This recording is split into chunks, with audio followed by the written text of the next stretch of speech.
Hey, welcome to Hanging on His Words. If you believe that the Bible is true, you should automatically hold to a theistic view as it pertains to God and his lower class of created small g gods, more commonly referred to as angels. Both Yahweh and his angels have intervened in our world several times throughout history, and have no plans of stopping their intervenient appearances anytime soon. This video will address the times that Yahweh paid humanity a visit. Stay tuned.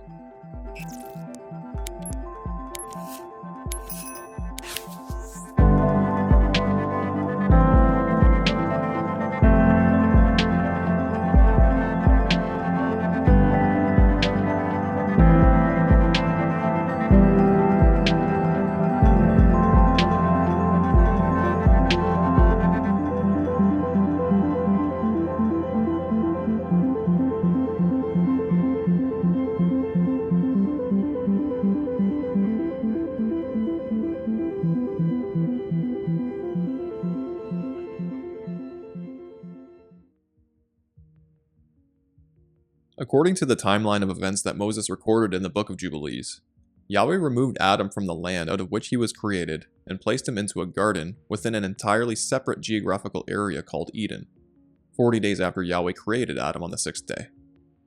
And after Adam had completed 40 days in the land where he had been created, we brought him into the Garden of Eden to till and keep it.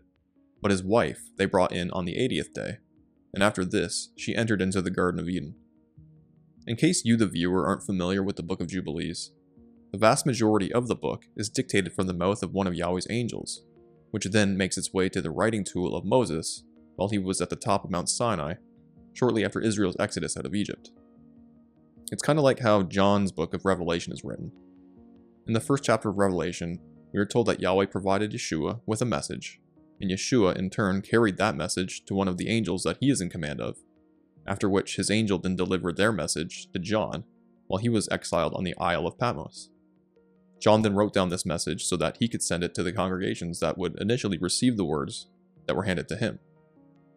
In like manner to Revelation, the first two chapters of Jubilees describe a very similar chain of custody process. Yahweh told his angel to write things down, and then the angel was directed to take what he wrote down to Moses, so that Moses could also write down Yahweh's message and disseminate it to the people of Israel accordingly. In Jubilees, you will often encounter the usage of personal pronouns such as we, us, and they, distributed throughout the narrative. As you can see in this first passage, contextually, both we and they pronouns refer to the same angel who was dictating Yahweh's words to Moses, as well as this angel's other angelic brothers. In other words, the angel told Moses that he and other angels personally escorted Adam and Eve into the garden. Jubilees 3:12 says, "And when she had completed these 80 days, we brought her into the Garden of Eden, for it is holier than all the rest of the earth, and every tree that is planted in it is holy." Once Adam completed his 40 days, he was then ushered into the garden to start cultivating it and to begin living his newly created life. After Eve completed her 80 days, she joined her hubby as a resident of paradise as well. Without going into an overly detailed explanation about this, the main reason for the waiting period of 40 and 80 days has to do with being physically unclean. According to the scriptures, it takes a certain period of time before a woman can safely enter the area of the sanctuary where Yahweh's temple is after she has given birth. This doesn't mean that the woman has sinned or has done anything wrong, but that there are biological elements that take time to register their cleansing effects, so that God's sanctuary can be kept pure and clean, and so that the woman doesn't encounter God's power in a negative way. This is all elaborated on in Jubilees chapter 3 verses 10 to 15, and is the basis, and more interestingly, the origination, for the exact same information that the 12th chapter of Leviticus displays. All of a sudden, those random instructions in Leviticus start to make a lot more sense. And for those who may be wondering, Adam was the only man who was required to wait a period of time before he could enter into a location where Yahweh resided. Even though he was uniquely created by Yahweh, he still had to wait for 40 days before the angels were instructed to walk him into paradise. There are fascinating implications surrounding paradise, or the garden, being referred to as holier than all the rest of the earth that I'd like to touch on. Sean Griffin from the YouTube channel Kingdom in Context has coined a unique simile that paints a mental picture regarding Yahweh's creation model. He refers to it as an apartment building with 7 floors. What an apt comparison, and I totally agree. So basically, Yahweh and his spiritual family members reside in their penthouse on the top floor, while mankind inhabits the space contained within the first floor. This structure also comes with a basement floor, where the underworld is located. It's a great conceptualization. I would add as an addition to this that Yahweh also originally had a special suite located in the middle of the first floor where man lives.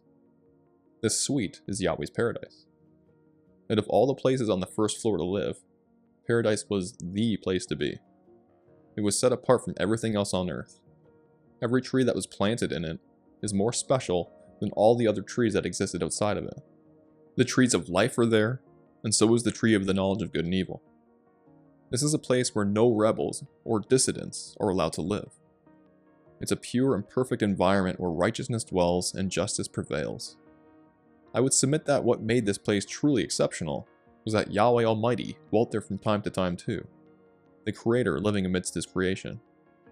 I'll come back to this idea in a minute. First, I'd like to highlight another passage out of Jubilees that helps us see how the angels were commissioned to aid Adam with learning about his new living arrangements in this holy place. And in the first week of the first Jubilee, Adam and his wife were in the Garden of Eden for 7 years, tilling and keeping it. And we gave him work, and we instructed him to do everything that is suitable for tillage. As you can hopefully tell by now, there was a lot of angelic involvement in the garden. And these angels seem to have been a permanent fixture within the lives of the first human couple. Because these spirit beings were created ontologically superior to Adam and Eve, being immortal and knowing both good and evil at the onset of their creation, included with their knowledge package were the skills of husbandry, which Adam had to learn from them.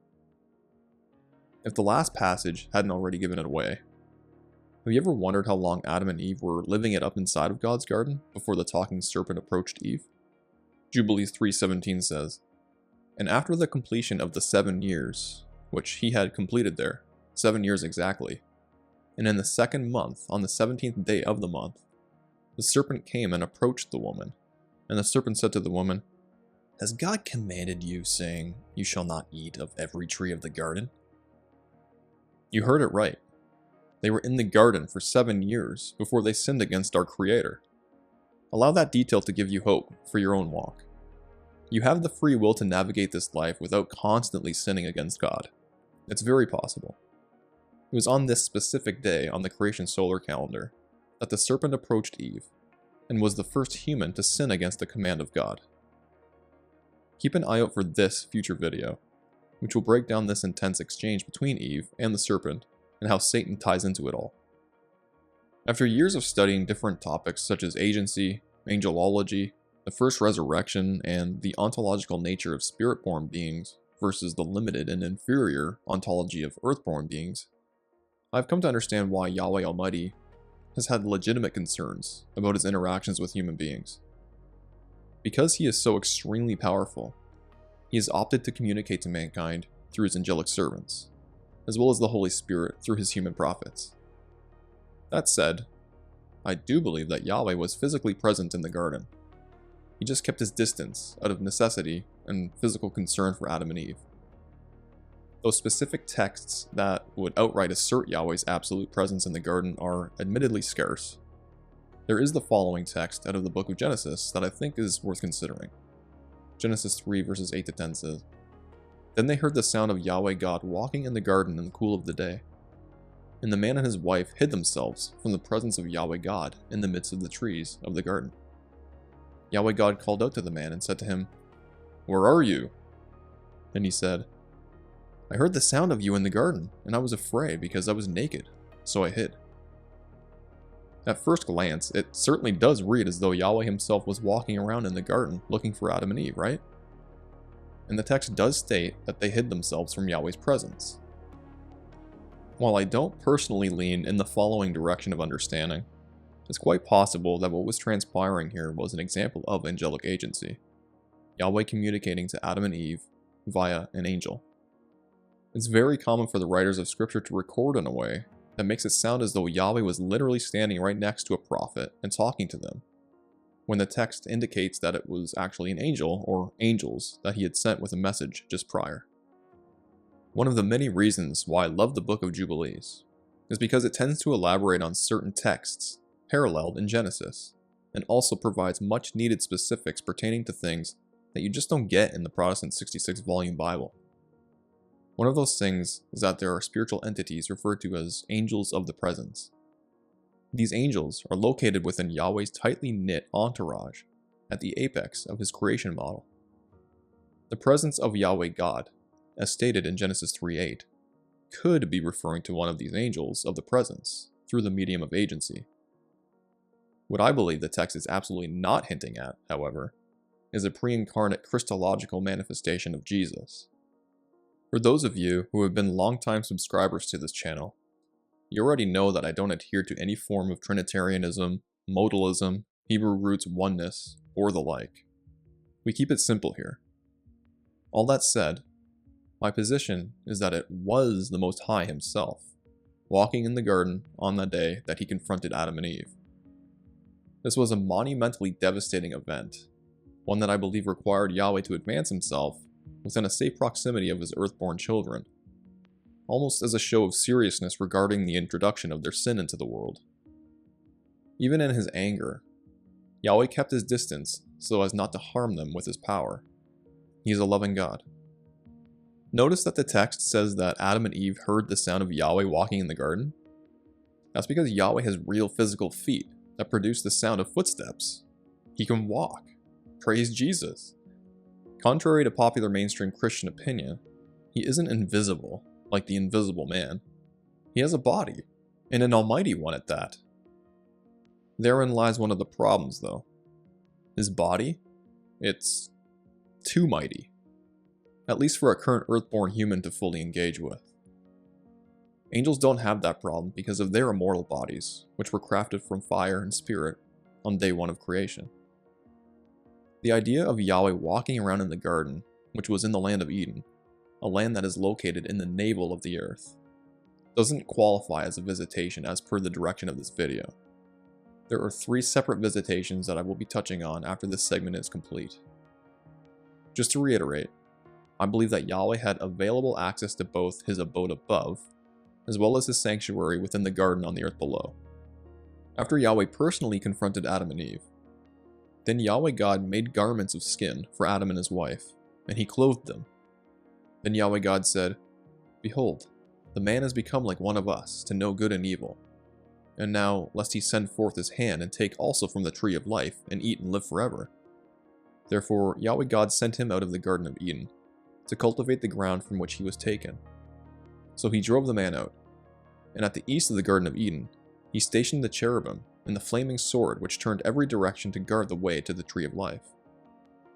After Yahweh provided Adam and Eve with new apparel, he had to station one of the most powerful types of angels he created, the cherubim, with a flaming sword that guarded the area within the garden where the tree of life is located, which was at the eastern section of the garden. Notice that the entire garden wasn't being guarded, just the location within the garden where the tree of life was. Yahweh, out of necessity and in his love and concern for the salvation and redemption of his human creation, had to evict Adam and Eve. He didn't want them to live in a long-lasting state of mortality while being stained by the effects of rebellion against him. Before he even created them, he already knew that they would rebel against him, and had made all the necessary preparations for them to be able to one day rejoin him in the garden at a future appointed time. Jubilees 3:32 says, "And on the new moon of the 4th month, Adam and his wife went forth from the Garden of Eden, and they dwelt in the land of Elda, in the land of their creation." As you can see on the calendar, Yahweh allowed Adam and Eve to remain in the garden from the 17th day of month number 2 until the 1st day of month 4. He didn't just kick them out right away. What he did have to immediately act on was prohibiting them from accessing the tree of life. He allowed them to stay in the garden until the summer season. Elda is the name of the land out of which Yahweh had initially formed the physical composition of Adam's fleshly body. This is an interesting detail that the angel delivers to Moses because, as we read back in verse 12 of the same chapter, the garden that Yahweh planted in the land of Eden was superior on every level to all other land in the outer regions. This notion has eschatological relevance, which will be touched on in this coming video, as well as the last segment of the video you're hopefully still watching right now, so stay tuned. I'll be going into much more detail regarding some of the particulars in this Shinar segment once again in this video, so be sure to subscribe and hit the bell notification. That way you won't miss out when it gets released. With all that out of the way, please allow me to set the stage for what I believe to be Yahweh's very first post-flood visitation to our earth plane. Jubilees 10:18-19 says, "And in the 33rd Jubilee, in the first year, in the second week, Peleg took to himself a wife, whose name was Lomna, the daughter of Sinai. And she bare him a son in the 4th year of this week, and he called his name Reu. For he said, Behold, the children of men have become evil through the wicked purpose of building for themselves a city and a tower in the land of Shinar. For they departed from the land of Ararat eastward to Shinar. For in his days they built the city and the tower, saying, Go to, let us ascend thereby into heaven. After Noah and the rest of his family got off of the ark, which rested on the mountains of Ararat, they settled below in the plains of Ararat.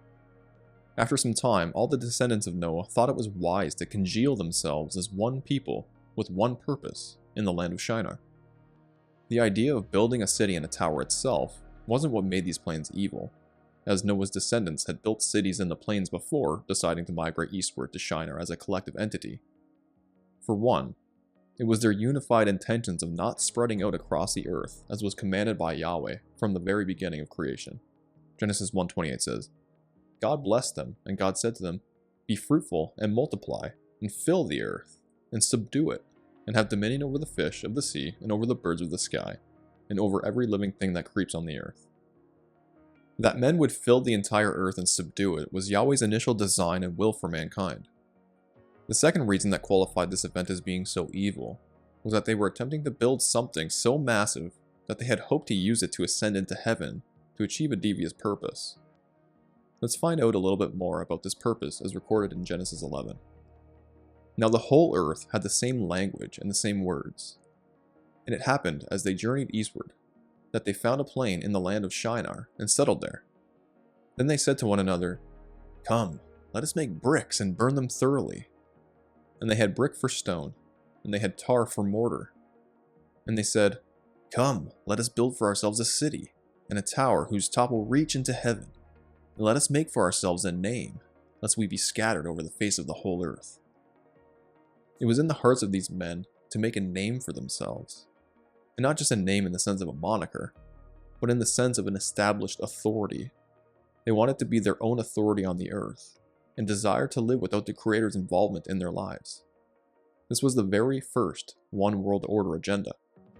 They refused to spread out across the earth, and didn't want to take seriously God's instructions for them to do that. But Yahweh was serious, and he had other plans. Then Yahweh came down to see the city and the tower which the sons of men had built. And Yahweh said, Behold, they are one people, and they all have the same language, and this is what they have begun to do. So now nothing which they purpose to do will be impossible for them. Come, let us go down there, and confuse their language, so that they will not understand one another's language. So Yahweh scattered them from there over the face of the whole earth, and they stopped building the city. Therefore its name was called Babel, because there Yahweh confused the language of the whole earth, and from there Yahweh scattered them over the face of the whole earth. Yahweh acknowledged that what they planned on doing was going to be accomplished if he didn't intervene. Could you imagine this scenario? Prior to this, before he had to flood the world, Yahweh waited patiently in heaven for humanity to turn from their evil ways. The Watcher Angels that he had sent to help humanity learn how to live righteously turned into rebels themselves and taught mankind how to further destroy their own kind, all while acting in defiance against their Creator. Not to mention that these angels intermingled with human women, which created a hybrid offspring that wreaked further havoc on the earth. Fast forward past the flood and into the days of Genesis 11. Now he witnesses humans not filling the earth, but have rather joined forces in an attempt to form a coup against him. Insert sigh. Yahweh personally intervened against this unified act of rebellion. He physically descended from the heavens and dealt with these stiff-necked humans. The account in Jubilees further proves that it wasn't just an act of angelic agency, which Yahweh has definitely employed often throughout time, but that he came with imperturbable force along with them. And Yahweh our God said unto us, Behold, they are one people, and this they begin to do, and now nothing will be withholden from them. Go to, let us go down and confound their language, that they may not understand one another's speech, and they may be dispersed into cities and nations, and one purpose will no longer abide with them until the day of judgment. And Yahweh descended, and we descended with him, to see the city and the tower which the children of men had built. And he confounded their language, and they no longer understood one another's speech, and they ceased then to build the city and the tower. For this reason the whole land of Shinar is called Babel, because Yahweh did there confound all the language of the children of men, and from thence they were dispersed into their cities, each according to his language and his nation. And Yahweh sent a mighty wind against the tower, and overthrew it upon the earth. And behold, it was between Ashur and Babylon in the land of Shinar, and they called its name Overthrow. There is no other way to interpret this text. Yahweh descended, and we, the angels narrating the book of Jubilees, descended with him. Again, I believe Yahweh came personally as a show of seriousness, as if a legion of angels coming themselves wouldn't get the message across. How Yahweh was able to descend from heaven to Shinar without demolishing every human in his wake is going to be covered in the next segment of this video. I haven't forgotten what I said about Yahweh earlier. He is far too powerful for any human made of flesh to come into contact with. The people who had built the city and tower obviously survived this event, and only came out of it confused, speaking new languages, and spread out into different nations and lands. So how did Yahweh successfully accomplish this feat, with little to no collateral damage? In Exodus chapter 3, we can read about Moses shepherding his flock near the base of Mount Horeb, which is the same mountain as Sinai, when Yahweh sends one of his angels to go speak to him about the people of Israel and their situation as slaves in Egypt. The angel decides to position himself in a bush on the mountain so as to get Moses' attention. It works. Moses works his way up the mountain and begins his dialogue with Yahweh's angel. The angel communicates to Moses saying, I am the God of your father, the God of Abraham, the God of Isaac, and the God of Jacob. Then Moses hid his face, for he was afraid to look at God. And Yahweh said, I have surely seen the affliction of my people who are in Egypt, and I have heard their cry because of their taskmasters, for I know their sufferings.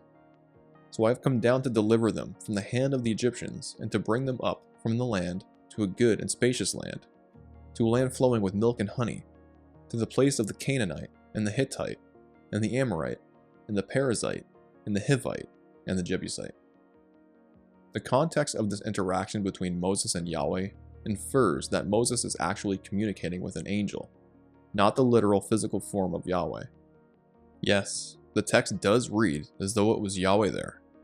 But again, without an understanding of agency, it can be easy to jump to unscriptural conclusions regarding the matter. Exodus chapter 3 verse 2 informs us that this interaction was had with an actual angel that Yahweh sent. And Acts chapter 7 verse 30 reaffirms this truth too. Once the children of Israel were released from Egypt, Yahweh began guiding them towards one of his holy mountains in the Sinaitic wilderness. And Yahweh was going before them in a pillar of cloud by day to guide them on the way, and in a pillar of fire by night to give them light, that they might go by day and by night. He did not take away the pillar of cloud by day, nor the pillar of fire by night, from before the people. Was Yahweh himself leading the people of Israel throughout their exodus? Again, it kind of reads like that's the case. But as we sift through the details of this part of the event, we will see that Yahweh's angel was playing an important role here. Pharaoh changes his mind. The Egyptians decide to pursue Israel with the intentions of bringing them back into slavery and advance on the Israelites, essentially backing them into a watery corner. Exodus 14:19 says, Then the angel of God, who had been going before the camp of Israel, moved and went behind them, and the pillar of cloud moved from before them and stood behind them. Here the text indicates that God's angel was acting on his behalf. the angel dwelt within a pillar of fire by night and a pillar of cloud by day. The angel narrating the vast majority of the book of Jubilees tells Moses, "And I stood between the Egyptians and Israel, and we delivered Israel out of his hand, and out of the hand of his people, and Yahweh brought them through the midst of the sea, as if it were dry land." The angel of the presence claims to have been the angel we've been reading about in Exodus. After the children of Israel crossed the Red Sea, Yahweh led them into the wilderness of Sinai, still by the hand of his angel, as noted in Numbers chapter 20, verse 16, where he would discuss his intentions of renewing with them the former covenants he had made with the patriarchs. The following conversation, just to reiterate, was still being had with Yahweh's angelic messenger. When the elders of Israel agreed to enter into covenant with Yahweh, Yahweh said to Moses, "Behold, I will come to you in a thick cloud, so that the people may hear when I speak with you, and may also believe in you forever." Then Moses told the words of the people to Yahweh. Yahweh also said to Moses, "Go to the people and set them apart as holy today and tomorrow, and let them wash their garments, and let them be ready for the third day. For on the third day, Yahweh will come down on Mount Sinai in the sight of all the people. And you shall set bounds for the people all around, saying, 'Beware that you do not go up on the mountain, or touch the border of it. Whoever touches the mountain shall surely be put to death.'" These specific instructions were not simply requested for the sake of angels showing up, as one very powerful angel in particular has already been showing up. This event would boast of Yahweh literally descending from heaven as he did at Shinar, but this time it would be for a family meeting. Angels certainly did accompany Yahweh's advent, but they typically do not grandstand like this. All of these preparations were put in place to ensure the safety of Israel. He wanted them clean because, as the old adage goes, cleanliness is godliness. Yahweh is a clean, pure, and holy ruler. His nature cannot intermingle with our unclean nature, and it's not because he's worried about getting dirty or receiving human cooties. He just simply wants us to live. So Moses and the people get cleaned up. They set up the barriers around the mountain in anticipation for the coming of the King of creation. So it happened on the third day, when it was morning, that there were thunder and lightning flashes, and a thick cloud upon the mountain, and a very loud trumpet sound, so that all the people who were in the camp trembled.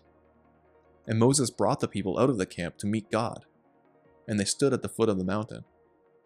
Now Mount Sinai was all in smoke because Yahweh descended upon it in fire, and its smoke ascended like the smoke of a furnace, and the whole mountain trembled violently.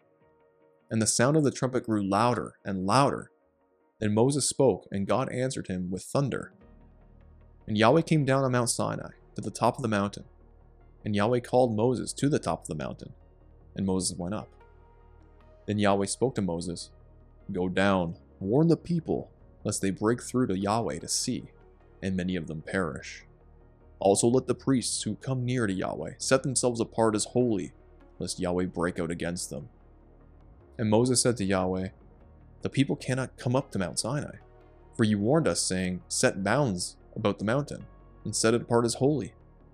Then Yahweh said to him, "Go down, and come up again, you and Aaron with you, but do not let the priests and the people break through to come up to Yahweh, lest he break out against them."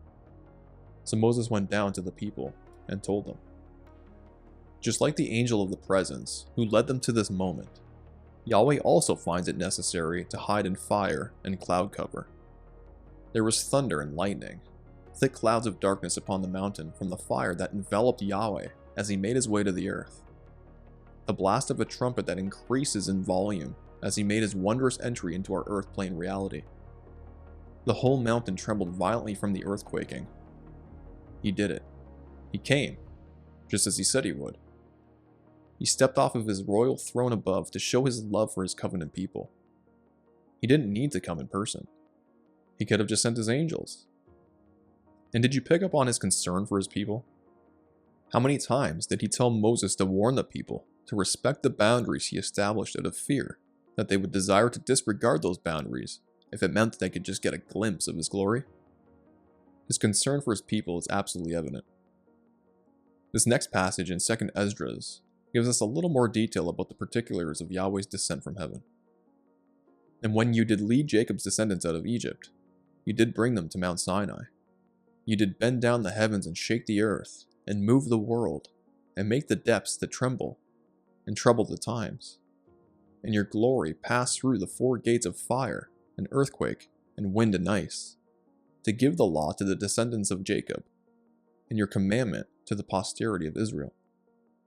The reason why Mount Sinai shook so violently was because God shook the entire earth. He bent the heavens and moved the world for this event. Bending the heavens, or rolling them back like a scroll, is how the Father literally draws closer to us, and He will do this again in days ahead.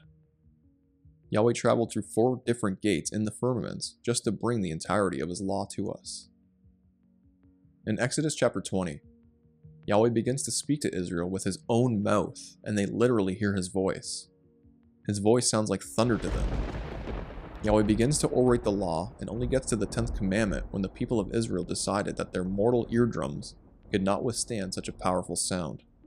It was too much for them to handle. And all the people perceived the thunder and the lightning flashes and the sound of the trumpet and the mountain smoking, and the people perceived it, and they shook and stood at a distance. Then they said to Moses, "Speak to us yourself, and we will listen, but let not God speak to us, lest we die." And Moses said to the people, "Do not be afraid, for God has come in order to test you, and in order that the fear of Him may be with you, so that you may not sin."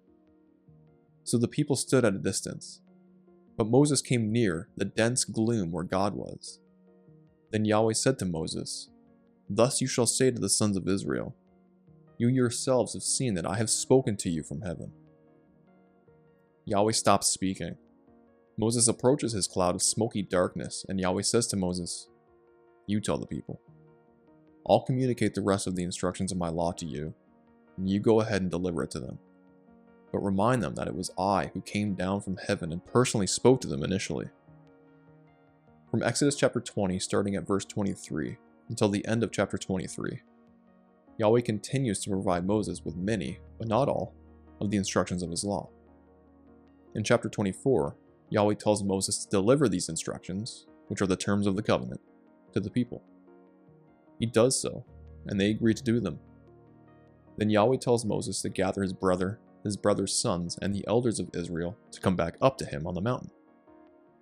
Then Moses went up with Aaron, Nadab, and Abihu, and 70 of the elders of Israel, and they saw the God of Israel. And under his feet there appeared to be a pavement of sapphire, as clear as the sky itself. Yet he did not stretch out his hand against the nobles of the sons of Israel.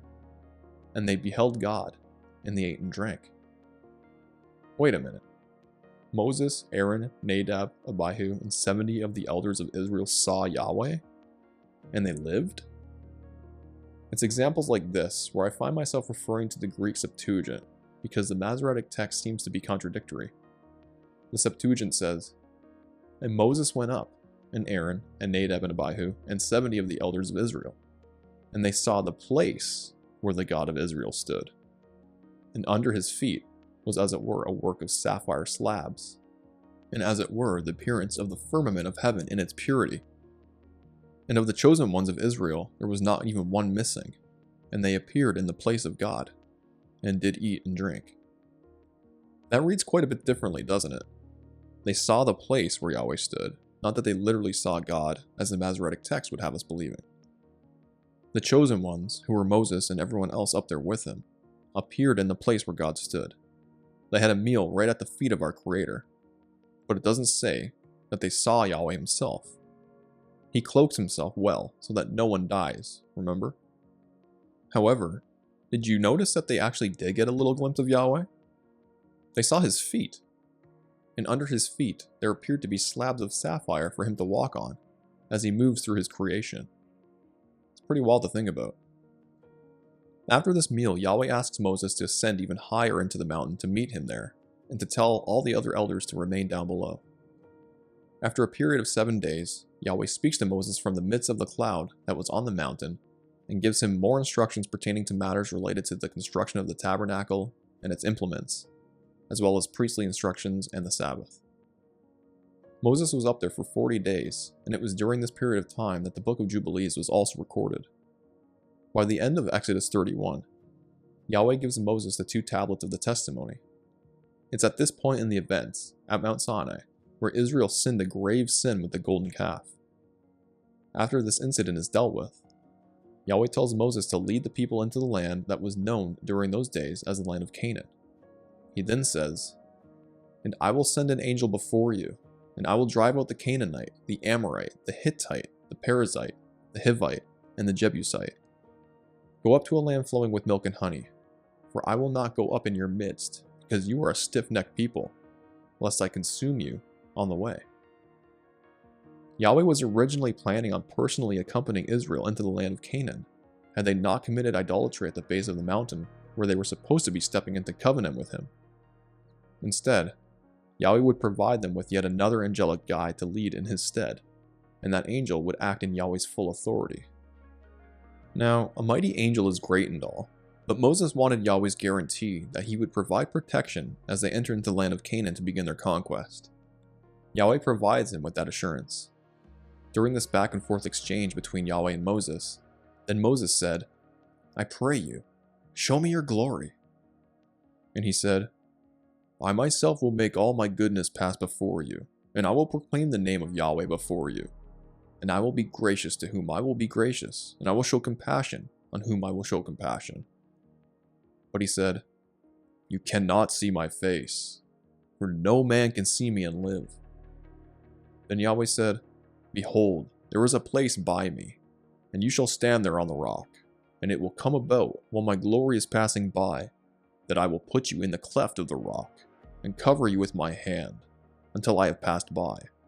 Then I will remove my hand, and you shall see my back, but my face shall not be seen."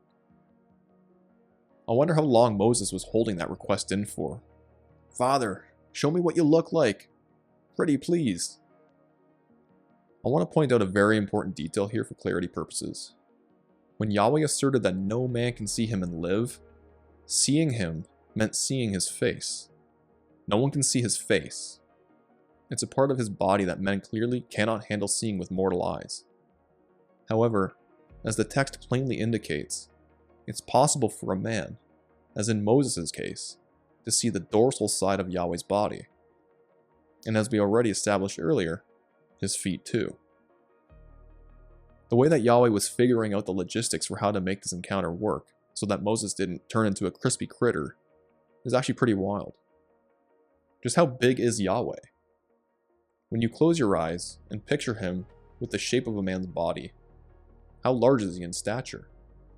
The way my mind plays this event out is that Moses and Yahweh are standing on a unique outcropping at the top of the mountain. Yahweh is literally standing before Moses. However, he is still completely covered in a cloud of dark smoke while explaining what he will do for Moses as per Moses' request to get a healthy glimpse of him.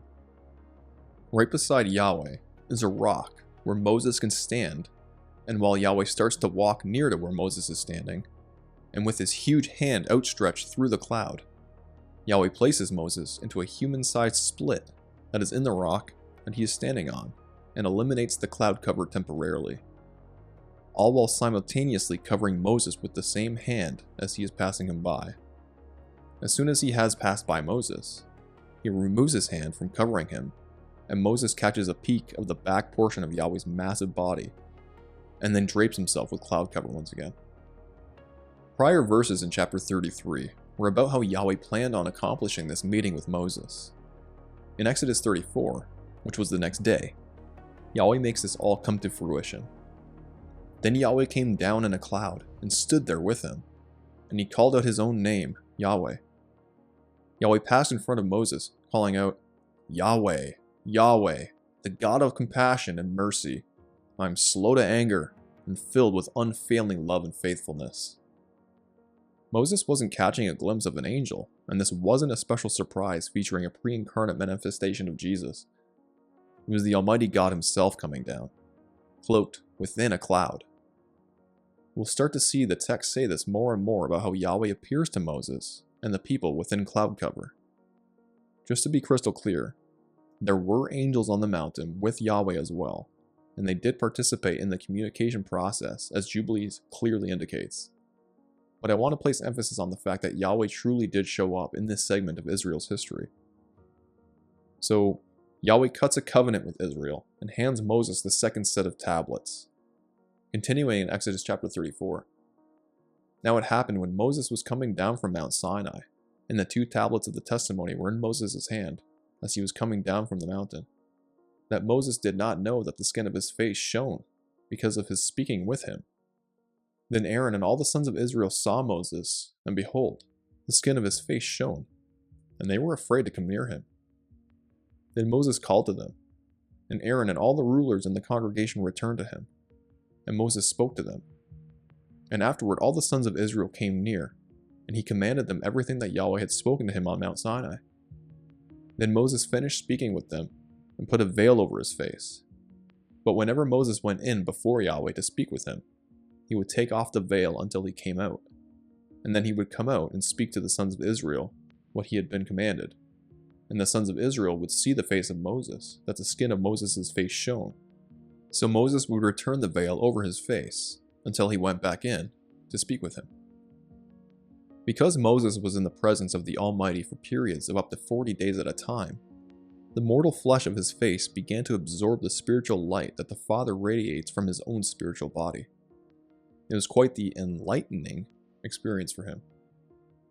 Keep in mind that Yahweh continued to cloak himself during this interaction, as we know that no man can look Yahweh in the face and live. I find it ironic that even Moses felt it was necessary to hide the light of his face from the people, just as Yahweh has hidden his face. 2 years go by, where Yahweh has dwelt among the people of Israel in the wilderness of Sinai, and they finally start moving out from the Sinaitic wilderness. The people have grumbled and complained even with Yahweh being very present in their lives. Among the complainers are Moses' own siblings, Aaron and Miriam. They exhibit a bit of jealousy towards Moses, and believe that they too hear from Yahweh, and that Yahweh doesn't just speak through Moses. Yahweh hears their complaints and addresses them in person. Then Yahweh came down in a pillar of cloud and stood at the doorway of the tent, and he called Aaron and Miriam. And then both came forward, and he said, "Hear now my words. If there is a prophet among you, I, Yahweh, shall make myself known to him in a vision.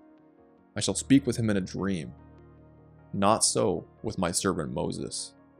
He is faithful in all my household. I will speak to him, mouth to mouth apparently, and not in dark speeches. And he has seen the glory of Yahweh. Why were you not afraid to speak against my servant Moses?"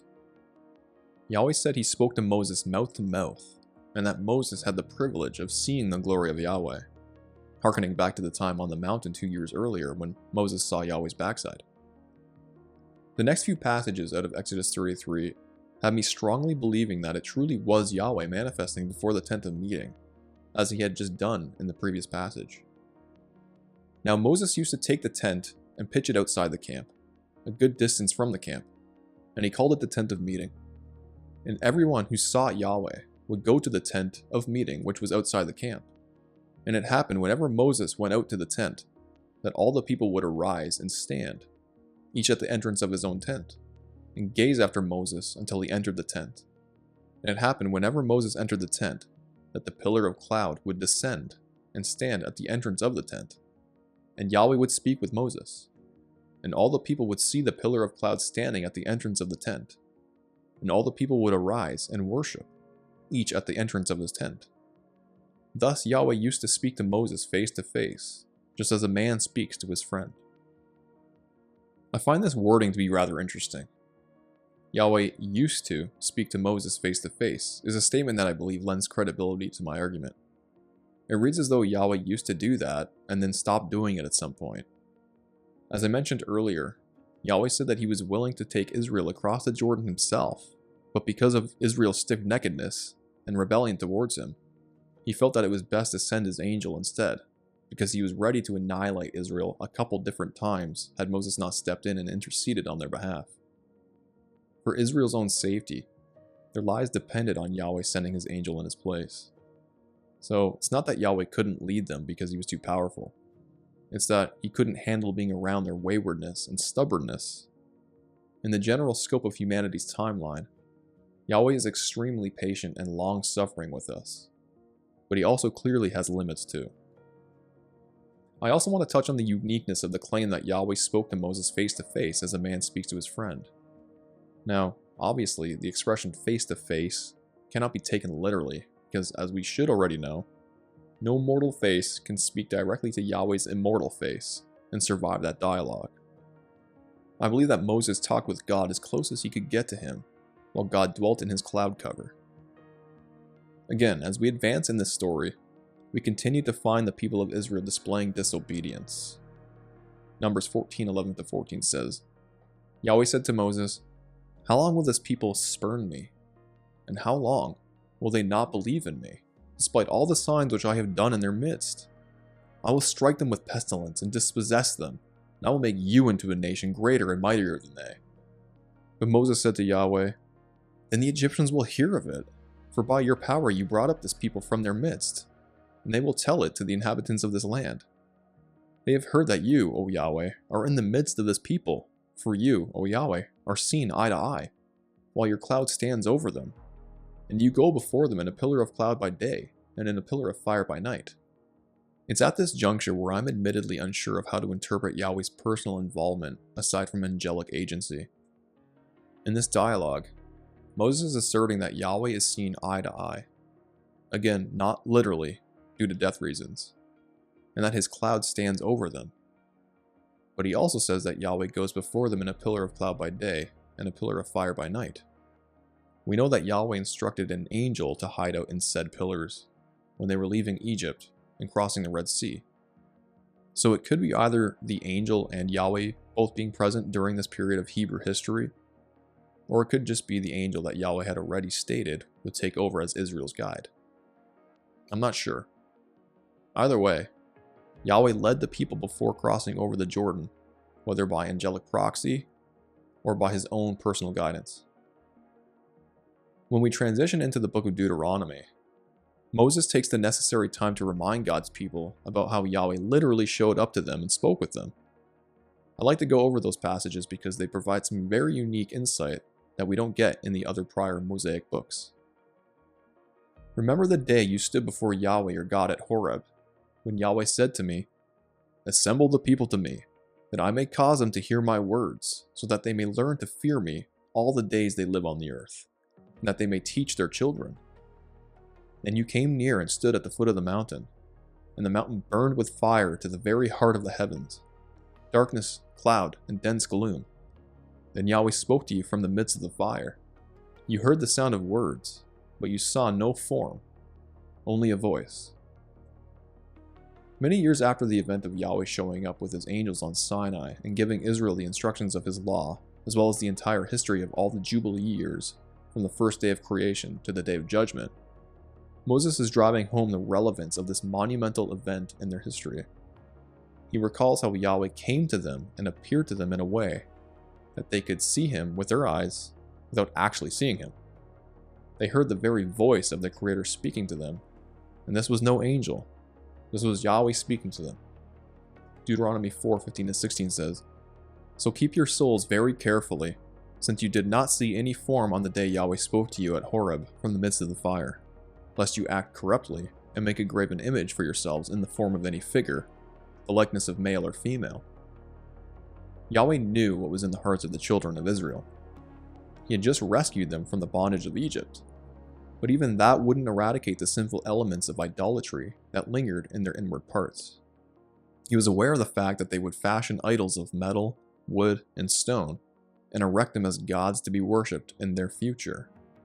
So he spared them the honor of visually gazing at the parts of his body that could be safely looked upon. He hid his immortal anatomy in the brightness of fire, in the black darkness of smoke, and in cloud cover.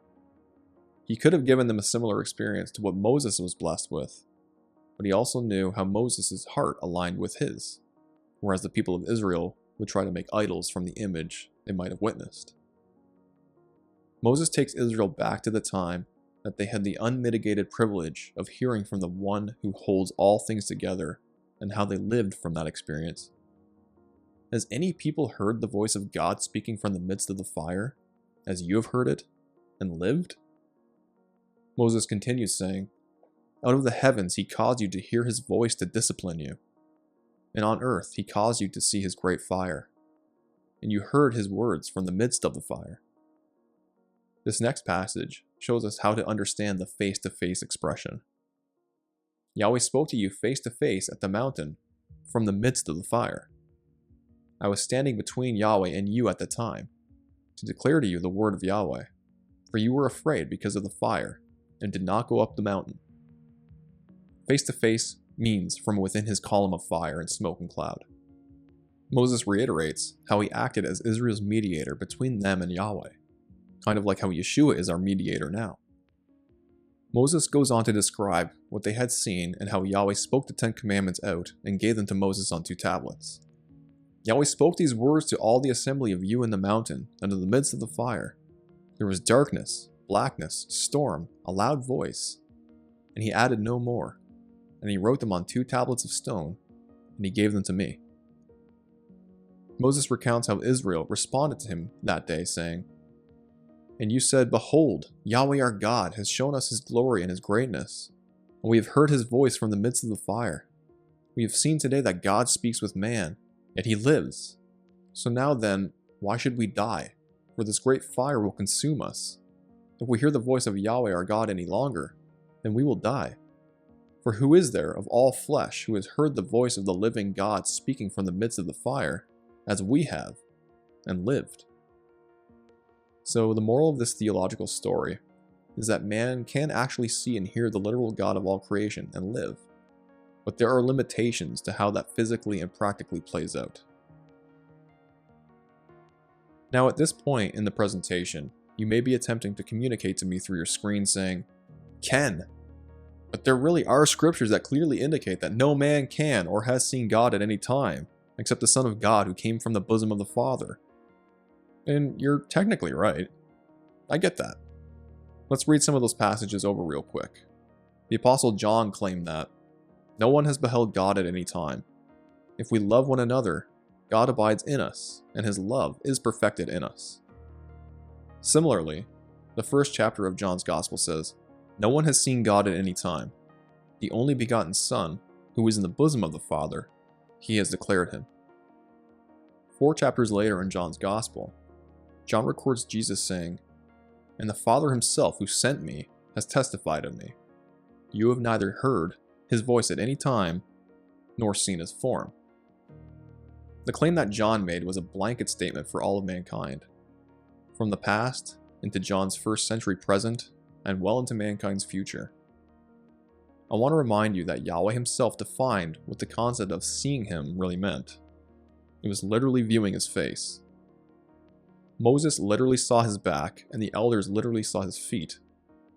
So was John lying or misinformed? No. He was familiar with the events that I laid out for you in previous segments. He was aware of how Yahweh interacted through fire, smoke, and cloud cover, just like one of his angels did. He knew that Enoch, Isaiah, and Ezekiel, and Daniel all got to see what the Father looked like while they were seeing visions of him in the Spirit. Could John be contradicting the Old Testament at all? Perhaps it really was a theophany via a Christophany that took place on Sinai, meaning it was Jesus who showed up as Yahweh and not Yahweh himself. Or maybe you believe that Jesus is Yahweh, and therefore there is no contradiction. I would submit that it's none of these things. No contradictions, and no Christophany. No Trinitarian, modalist, or oneness theology taking place here at all. A theophany as it's defined? Sure. You could refer to it as that. For those who aren't familiar with that word, it just means a visible manifestation to humankind of God or a god. Yahweh did show up. But as I have stated numerous times now, he came cloaked, which disallowed the average Hebrew from sneaking a peek. Moses wasn't average though. He is well trusted and a close friend of Yahweh's. And even Moses was only allowed to see his back. So the rule still applies, but Moses was the partial exception to the rule. In general, mankind has not and cannot see Yahweh, and Jesus was speaking to non-believing Pharisees in John 5. They had not seen Yahweh's form or heard his voice at any point in their lives. The Israelites at Sinai did hear his voice though. As intense of an experience as that would be, it is possible for humans to hear Yahweh speaking without dying. You may be a little confused about this last section's choice of title, Eden 2.0. This last visitation is a future one, and will be one of permanence. One of the most important elements that a believer needs to comprehend is that Yahweh has promised to return again to the earth and to dwell among those of us whom his Son resurrects on the day of the Lord. Meditate on the following passages and get excited about your Father bringing you home so that you can live with him for eternity on a righteous earth. When he comes, he brings the New Jerusalem down and plants it in the land of Eden again. So that's why I've called it Eden 2.0. And I will build my sanctuary in their midst, and I will dwell with them, and I will be their God, and they shall be my people in truth and righteousness. And I will not forsake them, nor fail them, for I am Yahweh their God. And do you write down for yourself all these words which I declare unto you on this mountain, the first and the last, which shall come to pass in all the divisions of the days, in the law, and in the testimony, and in the weeks and the jubilees unto eternity, until I descend, and dwell with them throughout eternity. And he said to the angel of the presence, Write for Moses from the beginning of creation, until my sanctuary has been built among them for all eternity. And Yahweh will appear to the eyes of all, and all shall know that I am the God of Israel and the Father of all the children of Jacob, and King on Mount Zion for all eternity. And Zion and Jerusalem shall be holy. And my servant David will be king over them. They will all have one shepherd, and they will walk in my judgments, and keep my statutes, and do them. They will inhabit the land that I gave to Jacob my servant, which your fathers inhabited, and they will inhabit it, they and their sons and their sons' sons, forever. And David my servant will be their prince forever, and I will cut a covenant of peace with them. It will be an everlasting covenant with them, and I will give them the land, and multiply them, and will set my sanctuary in their midst forever. My dwelling place also will be with them, and I will be their God. They will be my people. And the nations will know that I am Yahweh who sanctifies Israel, when my sanctuary is in their midst forever. He said to me, Son of man, this is the place of my throne, and the place of the soles of my feet, where I will dwell among the sons of Israel forever. Sing for joy and be glad, O daughter of Zion. For behold, I am coming, and I will dwell in your midst, declares Yahweh. And many nations will join themselves to Yahweh in that day, and will become my people. Then I will dwell in their midst, and you will know that Yahweh of hosts has sent me to you. And I heard a loud voice from the throne saying, Behold, the dwelling place of God is with man. He will dwell with them, and they will be his people, and God himself will be with them as their God. Shalom.